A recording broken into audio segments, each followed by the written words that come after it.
Hi guys! Welcome back to Cookingee! For today's recipe, magluluto tayo ng chicken ARROZ CALDO! For our ingredients, here is the list. You can also check our description box.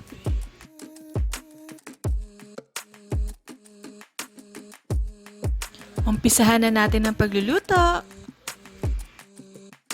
Heat oil in a pan. Igisa ang bawang, sibuyas, at luya hanggang maging translucent ang sibuyas.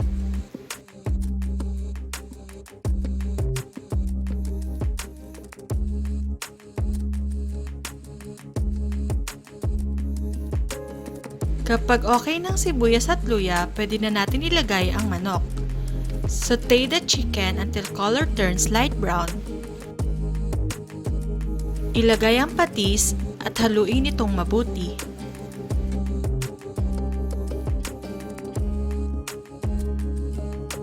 Now you can add the uncooked malagkit rice. Haluin itong mabuti.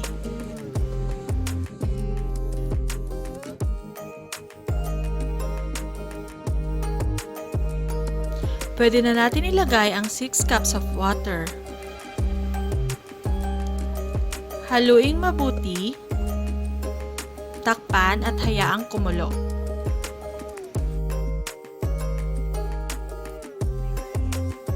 Kapag kumulo na ang tubig, pwede na natin ilagay ang 2 pieces chicken cubes.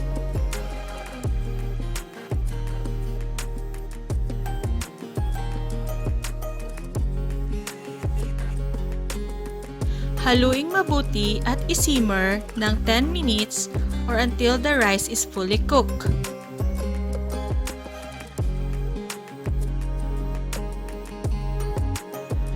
Stir occasionally para hindi dumikit ang kanin sa babang bahagi ng kaldero.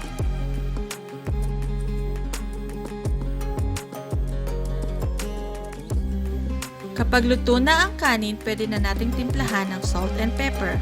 Pero sa puntong ito, black ground pepper na lang ang aking nilagay kasi sakto na ang lasa.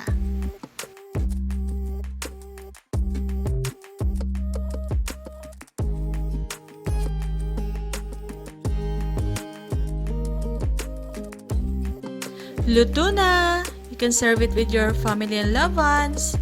Now you can top it with green onions or spring onions, and you can put your hard-boiled egg already and toasted garlic. So it depends on your taste kung gaano kadami yung ilalagay nyo, and you can also add some peppers if you like.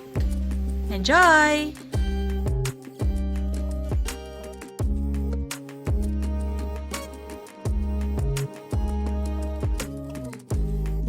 Hope you like our recipe.